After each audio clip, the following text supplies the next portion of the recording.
ଯାଇଥିଲେ ଆଉ ଫାଇନାଲି ସାଗର ମୁଁ ଆଉ ହେଲମେଟ୍ଟା ବି ପାଇଛନ୍ତି ତାଙ୍କ ପାଇଁ ଆଜି ଗୋଟେ ସାଇକେଲ ଆସିଛି ଆଉ ସାଗର ଧରିଛି। ସାଗର ସାଇକେଲଟା କେମିତି ହେଇଛି? ବହୁତ ବଢ଼ିଆ ହେଇଛି।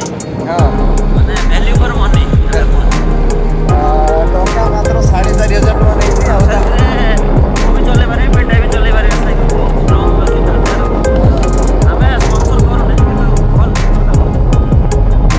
ଆମେ ଗଲେ ଘରେ ତମକୁ ସାଇକେଲ ଦେଖେଇବୁ।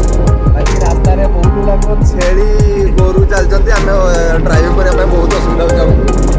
ଇଏ ତାର ହେଲମେଟ୍ ପିନ୍ଧି ପିନ୍ଧି ବସିଛି, ଆମେ ତାର ହେଲମେଟ୍ ନାହିଁ, ବିନା ଚଷମା କିନ୍ତୁ କିଛି ନାହିଁ। ବିନା ଚଷମା ନାହିଁ, ହେଲମେଟ୍ ନାହିଁ। ସାଇକେଲ ଆମେ ଗଲା ପରେ ଆପଣଙ୍କୁ ନେଇକି ଦେଖେଇବୁ ସାଇକେଲଟା କେମିତି ହେଇଛି।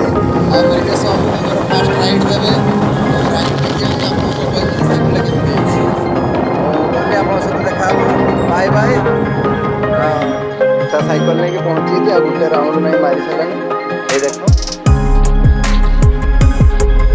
ଆଜି ପଡ଼ିଆକୁ ନେଇକି